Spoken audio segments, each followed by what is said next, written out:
atau mengedukasi tentang personal branding untuk jenjang karir.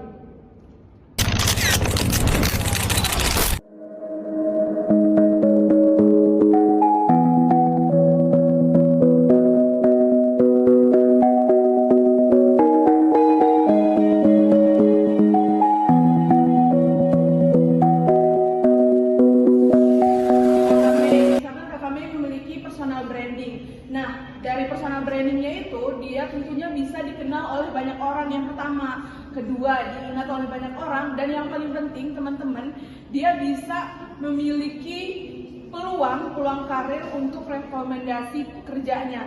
Dia bisa diterima di perusahaan mana aja dengan personal brandingnya. Karena di zaman sekarang ini ya, di zaman digital ini, meskipun kita memiliki skill yang berpuluh-puluhan skill, tapi kalau misalkan kita nggak punya personal branding, itu mungkin kurang untuk diminati oleh perusahaan-perusahaan. Jadi kalau misalkan kami ini memiliki personal branding, itu bisa memberikan perusahaan-perusahaan itu agar dapat berkembang dalam sebuah produksi yang mereka lakukan. Jadi mungkin cukup dari aku ya, poin yang aku jelasin tentang personal branding. Aku harap teman-teman bisa mengerti dan memahami tentang materi tersebut. Aku akhiri, wassalamualaikum warahmatullahi wabarakatuh. Baik, di sini saya akan melanjutkan materi yang telah disampaikan oleh Kak Yulia Permatasari tentang menemukan nilai unik diri sendiri atau disebut dengan unique value proposition. Untuk membangun personal branding yang lebih kuat, kita harus mengetahui keunikan dari diri kita sendiri atau disebut dengan unique value proposition, yang dimana hal tersebut adalah kombinasi dari keahlian, kemampuan, minat, dan karakteristik seseorang yang membuat seseorang berbeda dari orang yang lain gitu. Terus proses ini mencakup refleksi diri terhadap apa yang membuat diri kita itu menonjol, kontribusi apa yang bisa kita berikan kepada orang lain, serta bagaimana orang lain memandang diri kita. Dengan adanya UVP ini, kita dapat menyusun narasi personal branding yang lebih kuat dan otentik, serta nantinya bisa digunakan untuk memperkenalkan diri secara lebih profesional dan membangun relasi yang lebih luas. Mungkin cukup sekian dari saya. Terima kasih. Saya akan melanjutkan materi dari Kak Kalista Valencia. Di sini saya akan memberikan pelatihan pengembangan tentang membangun citra diri di media sosial. Hal ini menjadi alat yang sangat efektif untuk menyebarkan dan memperkuat personal branding. Di sini teman-teman pasti punya media sosial semua ya, seperti Instagram, TikTok, dan lain-lain. Nah, salah satu platform seperti LinkedIn ini dapat digunakan untuk menampilkan pengalaman kerja, portofolio, rekomendasi profesional, serta pemikiran dan pengalaman terhadap industri tertentu. Sementara untuk Instagram bisa dimanfaatkan untuk menunjukkan sisi kreatif kita, selanjutnya gaya komunikasi kita, dan nilai-nilai personal. Yang terpenting adalah membangun identitas yang konsisten antara online maupun offline. Jadi kita gunakan foto profil kita yang profesional, gunain bio yang mencerminkan nilai unik kita, serta konten yang relevan dengan bidang atau keahlian kita. Aktif berinteraksi dengan komunitas profesional juga menjadi cara yang efektif untuk memperluas jaringan. Pelatihan dan pengembangan dari saya akhiri. Wassalamualaikum warahmatullahi wabarakatuh. So, di sini aku mau jelasin bahwasanya personal branding itu bukan hanya secara kita berbicara secara visual ataupun kemampuan, tetapi komunikasi merupakan salah satu bagian yang paling penting dalam membangun personal branding tersebut. Contohnya, banyak orang cantik, banyak orang punya banyak skill, tetapi mereka tidak dapat berbicara di depan umum maupun mereka tidak dapat mengemukakan pendapat dengan baik di suatu forum ataupun cara dia bersosial media yang tidak baik, dan itu bisa menjadikan salah satu pendorong dia tidak dapat membangun personal brandingnya secara baik. Lalu komunikasi ini merupakan suatu gambaran efektif maupun autentik dalam kita mencerminkan kepribadian maupun profesionalitas.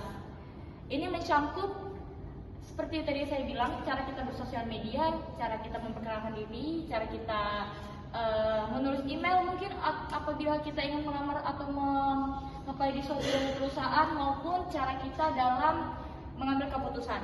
Selanjutnya apabila kita dapat berkomunikasi dengan baik, tentunya orang itu akan dapat lebih terhubung apabila kita berkomunikasi. Jadi mereka dapat merasakan apa yang kita sampaikan maupun apa yang kita sampaikan, tapi tidak to the point.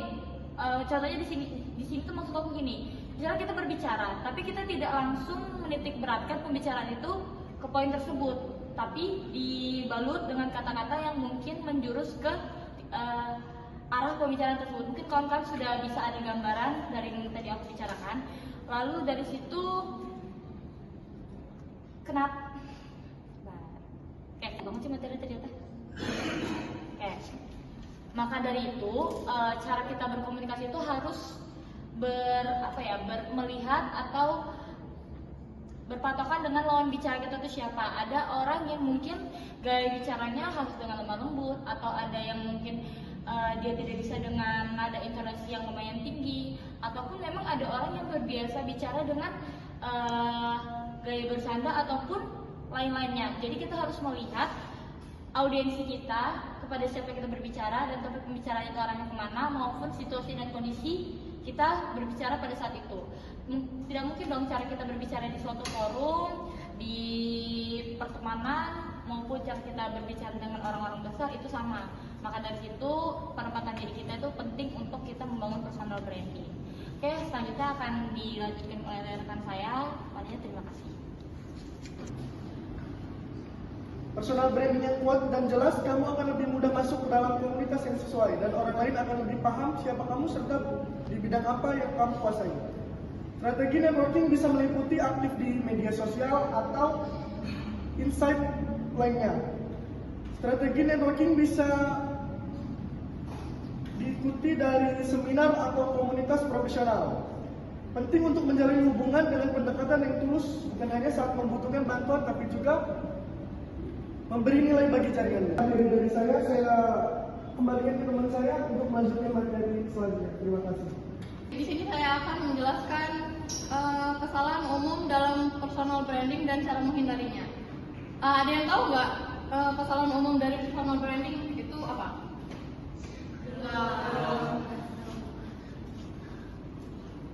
Oke, jadi kesalahan umum dalam melakukan personal branding itu banyak yang melakukan kesalahan saat membangun personal branding, seperti terlalu berfokus pada pencitraan yang tidak otentik, tidak konsisten dalam menyampaikan pesan diri, atau mencoba meniru orang lain tanpa memahami kekuatan pribadi.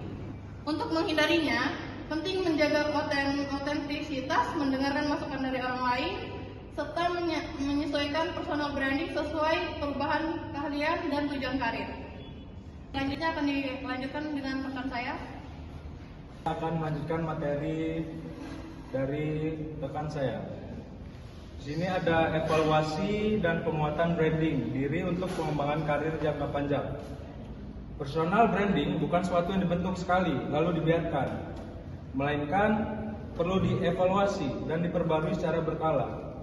Evaluasi ini bisa dilakukan dengan menanyakan umpan balik dari mentor, rekan kerja, atau jaringan profesional. Apakah citra yang kamu bangun sudah sesuai dengan yang kamu ingin tampilkan? Apakah sudah relevan dengan posisi dan tujuan karirmu saat ini? Selain itu, penguatan bisa dilakukan dengan terus mengasah keterampilan, memperluas wawasan, dan memperbarui platform digital secara berkala. Branding yang relevan dan berkembang akan membuat kamu tetap kompetitif dan mudah dikenali dalam jangka panjang. Sekian dari saya. Cukup sekian sosialisasi kami ucapkan terima kasih. Bila ada salah kata, kami mohon maaf. Kepada Allah kami mohon ampun. Kami tutup. Wassalamualaikum warahmatullahi wabarakatuh. Waalaikumsalam.